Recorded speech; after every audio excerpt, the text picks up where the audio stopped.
Hey guys, Tez here, and today we're going over how to beat floor 100 in Spatial Towers of Dislyte.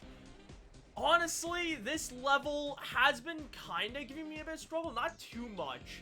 It hasn't been like full days, but it definitely took me a while to understand how to get better to beat it. And I'm going to be showing you a very free-to-play friendly team, as I usually do with these videos. I show free-to-play friendly teams so that you, everyone who's watching this video, can easily be able to get that floor 100 completion, to get that Lucas, if you know what I mean.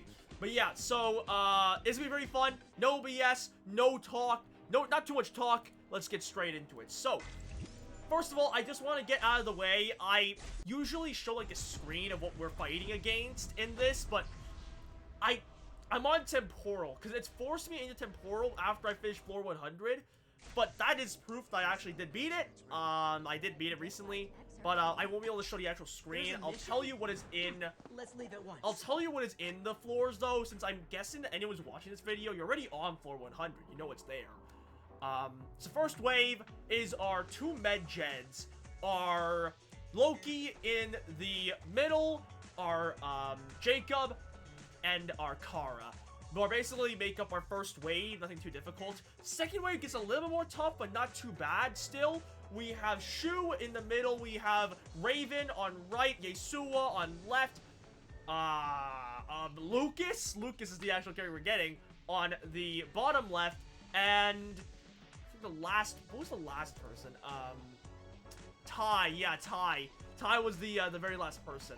So, it's a very heavy AP absorbing team. Definitely be aware of that. Definitely try to watch out for all the AP absorption. So that's why we're gonna need to build up a team specifically for that wave. And lastly, we have obviously wave 3, which is the actual boss, Foe main boss, and Foe followers, 2 of them on each of Foe sides. So, what's the team that I came up with to be able to beat this? So, as you can see, this is my free-play team. We have Tong Xuan, unless, if you didn't get Tong Xuan and you got Li Ling, I always say this in all my videos, Tong Xuan is actually, technically, worse than Li Ling in terms of injustice in this world, damage and potential. So, Tong Xuan, I like Tong Xuan. I'm not saying Tong Xuan's bad. Tong Xuan's actually really good. But Li Ling and Tong Xuan can be interchangeable. So if you got Li Ling instead of Tong Xuan, don't worry. Use Li Ling instead of Tong Xuan. So Tong Xuan or Li Ling, but I use Tong Xuan for this. It actually makes it kind of harder. Next up, we have Gabrielle, my wonderful, one of my favorite legendary experts of all time. So good. I love her abilities. They're really nice. Rush is great. And the Broadside is really good. For Foe because we want to bring that defense down. Same with Tong Xuan, actually, with Shattering Dream, because you can get defense down, which is really awesome. Same with Righteous Anger. Next up, our next character is not Chloe, but Tong Yun. Tong is one of my favorite characters at the moment, because Tong Yun does so much damage, it's insane. He's one of my favorite characters, really hits hard, undoubtedly one of my favorite characters. Just the damage that he can produce is insane. So, what I did is, I want to stress that I maxed out Tong Xuan's abilities. I have basically done that, and I'm pretty sure I'm on a bit of an advantage as well. So just be aware of that, but with Tong Yun's really easy to get his abilities up there, right? Because he is a rare Esper, he only needs rare fodder to be able to level up his abilities. So get Avatara and get Talisman to at least their wave level 5 and 6 respectively. And if you want, you can go the extra mile and get Iron Polearm to get increased damage. So I would say getting those abilities leveled up really makes a difference. I don't know if it's necessary, but I would 100% recommend leveling up Tong Yun's abilities before you start using them. Next up, we have Long Mian, another character really necessary to this run, because Long Mian's, not stun, his freeze ability is really good, as you can see right here. I would 100% recommend getting the cooldown reduction for Cold Touch. It really makes a difference, and that freeze just saves your life in some of the later runs. Not only that, I would say even, like, get your Hoarfrost up to level 5, because it actually increases your AP. because you can get some AP down, and you can also put that speed. So it's just overall really good ability to have. Thorn of Frost, not really necessary. Don't love Thorn of Frost. It's not that good, in my opinion. And then lastly, I use Chongpu. Chongpu, my favorite healer of all time. I don't know. I always say this, but like, I like Heng Yu, but I like Chongpu a lot. Chongpu is just my favorite. Huge fan because of her amazing immunity that she can proc. Because we need a lot of immunity to deal with Wave 1, and we also need immunity for Wave 3 because Foe Eater and the followers put a lot of debuffs on us. So it's really necessary to have immunity. Really important to have Prayer Renewal. Definitely get to level 4, I would say, and get Restoration to about level 3. Nothing too hard, actually. I find Chongpu to be one of the easiest rare espers to really, like, you know, build. And as well, over Orb of Vaxar, if you really want to get this ability leveled up, I would 100% recommend it, because it actually reduces the AP of the enemy by 15%. It's just good to have. I think it's good against Foe Eater, because Foe Eater is constantly getting AP up, so good idea to level this up, but not necessary. I don't think it's necessary. But anyways, I'll show a few of these rugs real quick. I'm not showing the actual stats on each of them, but just remember, speed is power in this game. It's really important to have a lot of speed, except for Gabrielle. Gabrielle, I kind of just don't put speed on very much because, you know, I don't really find Gabrielle to need speed, in my opinion. But yeah, everyone else really needs speed, so, like, just get a set similar to this. You can decide your own stats, but I like to, I like to just have at least the main sets the same, you know what I mean? So, this is my Long Mian build, and then this is my Chongpu. So, how do we beat floor 100? Well, I'm glad you asked, little Timmy, because I have a really great strategy for this. First off, Wave 1. Wave 1 is not too bad. I would say with your team, it's important constantly proc immunity because you have a lot of poison coming away from all the enemies, and Tricky you can't do immunity against because Tricky can actually go through immunity. That's fine. That's why you want to A, freeze Tricky, and B, kill Tricky first. So you want to get Tricky down as quickly as possible, get Tricky first, then kill everyone else. Like, I usually go Tricky, then the two Medjeds, then Kara, then Jacob. I leave Jacob for last because Jacob overall is not that strong as long as you have that immunity up. But yeah, so definitely just constantly proc immunity.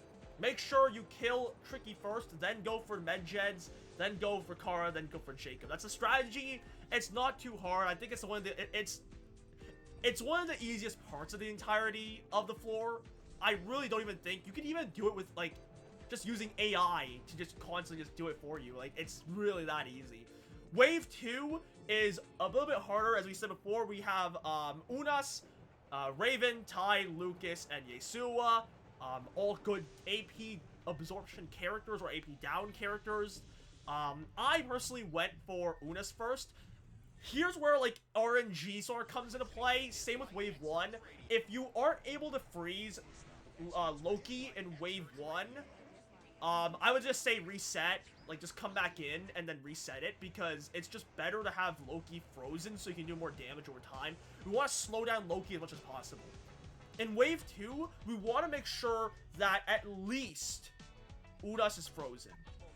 If not, Tai and as well Lucas, because all three of those characters are AP absorbing characters, and we don't want them to get more AP than they already have. So if you can freeze those three, fine.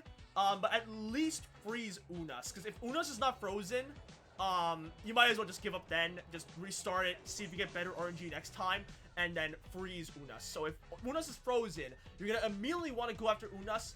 Try to use, I don't know, Tongyun's Avatara. If you can get defense down on Unas, that's amazing. But definitely just, like, try to kill Unas as quickly as possible. Unas does not have a lot of health. Then go for Raven, because Raven surprisingly is really weak in this. Raven's usually not that weak in my opinion.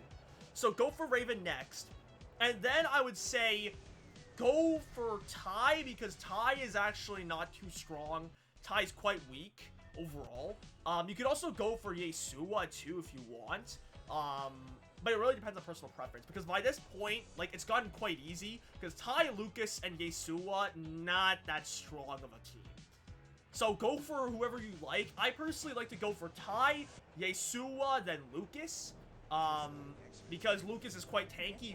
You can use that time to get your cooldowns back up, because you want to have all your abilities off cooldown when you go into wave 3, which is the actual boss. So spend some time, get to know your enemies, and get your abilities off cooldown. Finally, wave 3, you're gonna want to be really, really prepared for this, right? It's brutal. It can be kind of brutal sometimes. The damage that's done to you is not bad, but the AP down and the AP up of Foe Beater is insane. It is bad. So what you gotta do, you're gonna want to proc immunity immediately. Immunity is so important to this, actually. Like, I cannot stress how important immunity is to wave 3. It is necessary. It is not even, like, just an option. So, proc immunity as quickly as you can, and then try to start attacking Foe Beater first. Like, I would say just aim for Foe Beater, because Foe Beater won't start doing, like, actually strong attacks until later into your run. So just keep on attacking Foe Beater for now. Constantly proc that immunity, because you want to have immunity lasting as long as possible. So you can avoid the AP down, avoid all the debuffs the followers are giving you.